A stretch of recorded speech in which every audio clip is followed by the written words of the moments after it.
RRI bersama Miss Imelda Aisyah Sarif SP MPD. Salah, awas. Ya. Tapi baru kali ini juga untuk kelas tambahan Miss yang datang tapi pelajarannya IPA, biasa bahasa Inggris sih. Iya.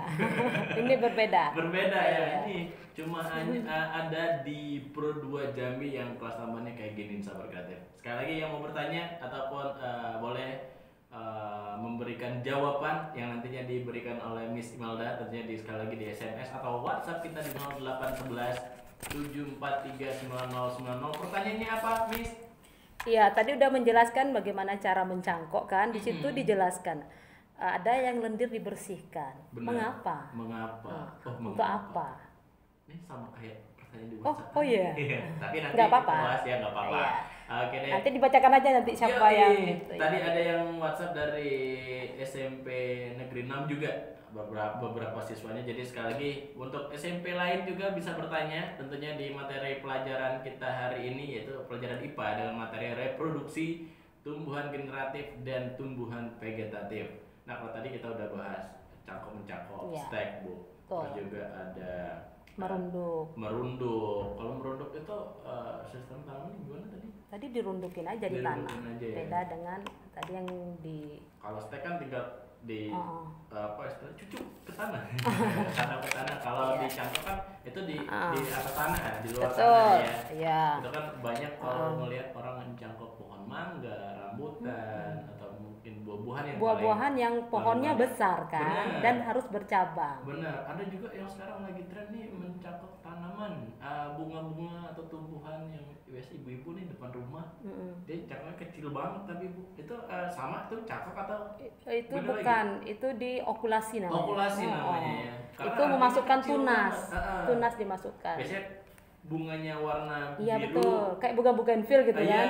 ada dimasukin apa yang warna lain gitu. Jadi warna-warni keren juga ya. Udah tante di rumah nih. Oke deh, tadi mau bahas dikotil dan monokotil Iya, juga Bu ya. betul. Oke, dan untuk materi selanjutnya waktu dan tempat untuk Miss Imelda dipersilakan. Iya, terima kasih. Oke, sahabat kreatif dan anak-anak ini semua, tadi udah Miss jelaskan mengenai mencangkok. Mencangkok kok harus batangnya ada lendirnya. Lendirnya itu apa? Itu kambium. Terus ternyata untuk itu ada gunanya. Misalnya gini, tumbuhan itu nanti terbagi lagi. Sebelumnya dijelaskan dulu, ada namanya tumbuhan gymnospermae dan angiospermae. Gymnospermae itu adalah biji yang terbuka.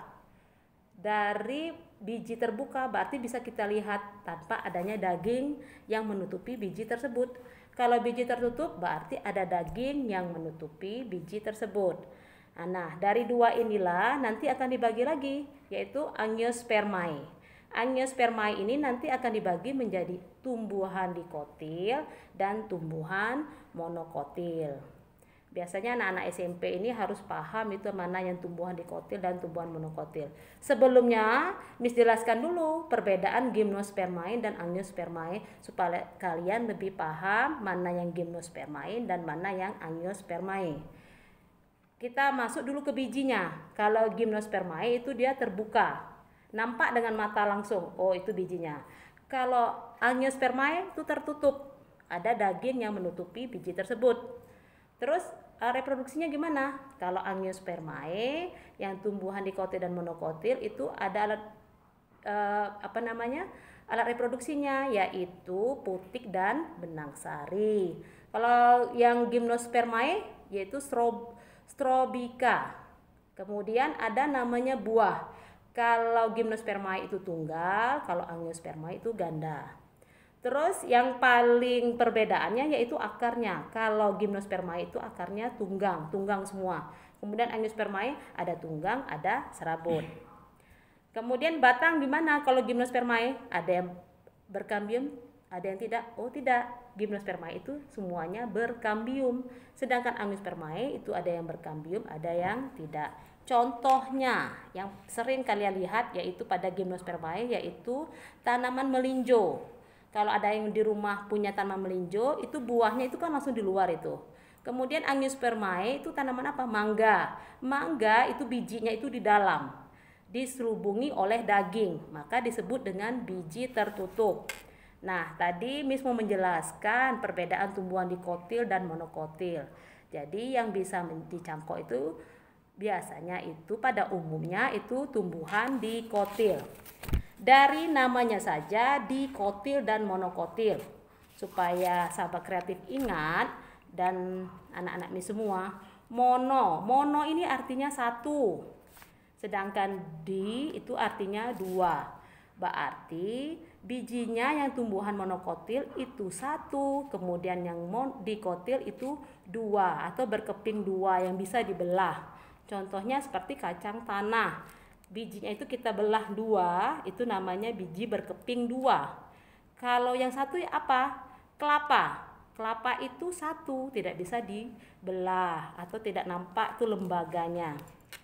Kemudian perbedaan yang nampak dari mata yaitu batang. Kalau monokotil itu tidak bercabang, ya lurus aja dia, tidak bercabang. Kalau dikotil itu bercabang-cabang banyak. Contohnya banyak ya, mangga, rambutan, buah-buahan tuh biasanya dikotil. Kalau monokotil apa contohnya? Ya kelapa tadi, lurus, panjang, tidak ada cabang-cabang. Apalagi pinang, ya betul. Kemudian akarnya, kalau dikotil itu tunggang ya bukan tunggal. Kalau tunggal itu beda lagi. Kalau monokotil itu serabut. Serabut ini maksudnya tidak mempunyai akar pokok. Kalau tunggang memiliki akar pokok yang masuk ke dalam sehingga kalau dicabut itu susah kita untuk mencabutnya. Nah, kemudian daun. Daun kita lihat, daun di tebu dengan daun di mangga atau ubi kayu. Kalau tebu tuh daunnya gimana? Panjang melengkung, ya kan? Kemudian kalau di ubi kayu menjari, bentuknya seperti jari kan? Nah, jadi ubi kayu itu termasuk tumbuhan, iya betul, dikotil. Kemudian tebu termasuk tumbuhan monokotil. Nah, siapa yang bisa menyebutkan mana yang termasuk tumbuhan monokotil dan mana yang termasuk tumbuhan dikotil? Mungkin pertanyaannya bisa dirubah yang tadi karena ada sudah nanya. Benar. Iya, pertanyaannya ini aja. Beda lagi. Beda Coba. lagi. Yang bisa Iya. bedain yang Mana tumbuhan dikotil atau tumbuhan monokotil. monokotil. Oke, kamu bisa WhatsApp atau SMS sekali lagi sahabat kreatif di 0811743900. Siapa yang bisa jawab nanti ada nilai tambahan dari Miss Imelda, right? Iya, betul. Dan juga kalau ini kan contoh, udah kamu itu. udah dikasih Iya. gitu, yang monokotil tuh pokoknya satu. Satu, betul. Apanya satu? Cari tahu sendiri. Oke, boleh lanjut lagi Miss? Iya. Ya, itu jadi ya ada banyak perbedaannya. Jadi kalau kita belajar IPA itu jangan menghafal, jadi tapi kita harus ada penekanan-penekanan atau sesuatu yang kita ingat. Misalnya dikotil, di itu dua. Berarti berkeping dua. Benar. Mono itu satu. Contoh Berarti tebu tadi. iya. Nah yang Menjari itu dikotil. Jari. Walaupun tangkainya satu kayak daun ubi. Iya, itu dikotil dia. Dikotil ya? Karena dia ada satu akar pokok yang masuk ke dalam. Itu oke, tapi dia bukan serabut ya. Bukan. Sebenarnya. Kalau serabut monokotil. Seperti pohon Kelapa. Walaupun dia akarnya tinggi, tapi dia serabut. Benar. Kalau dikotil kayak pohon mangga, Iya. akarnya bisa nembus teras rumah. Atau pohon rambutan, Iya, pohon betul. jambu. Oke, sekali lagi salah satu yang bisa menjawab apa perbedaan tumbuhan dikotil dan monokotil, kamu bisa kirim SMS ataupun WhatsApp di 0811743900. Masih ada sekitar 15 menit lagi. Siapakah kira-kira yang bisa menjawab? Tentunya dapat nilai tambahan dari Miss Imelda. So, dengerin terus di kelas tambahan, nanti kita balik lagi untuk pembahasan dan juga yang lainnya tadi nanti kita jawab sama-sama. Siswa-siswi khususnya SMP yang mengikuti kelas tambahan untuk edisi hari ini di mata pelajaran IPA dengan materi kita yaitu reproduksi tumbuhan generatif dan tumbuhan vegetatif. Tadi udah banyak yang dijelasin juga materinya oleh Miss Imelda ya, dan pertanyaan juga udah dilontarkan, tapi WhatsApp kita gangguan. Ini ada yang bertanya juga Bu tadi, Iya. mengapa dahan yang akan dicangkok lendirnya harus dibersihkan. Ini pertanyaan dari siapa Neza Nazwa Adila kelas 9H SMP Negeri 6 Kota Jambi. Oh, ini murid dulu sendiri nih. Gimana Bu? Mengapa dahan yang akan dicangkok lendirnya harus dibersihkan? Biasanya kan ada getah-getahnya Iya, betul, gitu betul. ya. Itu kenapa Bu? Iya. Sebelum menjawab, jadi Miss kasih bintang dulu 2 untuk Neza. Tepuk tangan dong Neza, terima kasih. Ya, jadi mengapa dahan yang kalau dicangkok itu akan dibersihkan dulu? Kenapa? Yang dibersihkan itu adalah kambiumnya. Kambium. Iya. Itu apa Bu? Kambium itu yang lendir yang ada di batang pohon dikotil, fungsinya itu untuk memperbesar batang. Memperbesar batang. Ya, jadi harus dibersihkan dulu. Untuk apa dibersihkan? Supaya nanti kalau ada terjadi fotosintesis, menumpuknya nanti di situ sudah dibersihkan, nanti akan tumbuh akar. Akar. Iya, kalau tidak dibersihkan gimana? Kulit lagi tumbuhnya. Oh, Tidak jadi cangkoknya. lendir ini bisa menyebabkan tumbuh kulit Tumbuh lagi. kulit lagi. Kalau istilah orang ini saudara putih kalau manusia ya bisa jadi kulit lagi. Jadi kulit lagi. Jadi tidak jadi cangkok kita Tidak nanti. jadi cangkoknya. Tidak keluar akar. Kalau orang biasanya mencangkok itu kan mesti pakai tanah ya Bu. Terus Iya. Ada yang Sabut pakai kelapa. sabut kelapa, ada yang pakai plastik. Iya, bisa.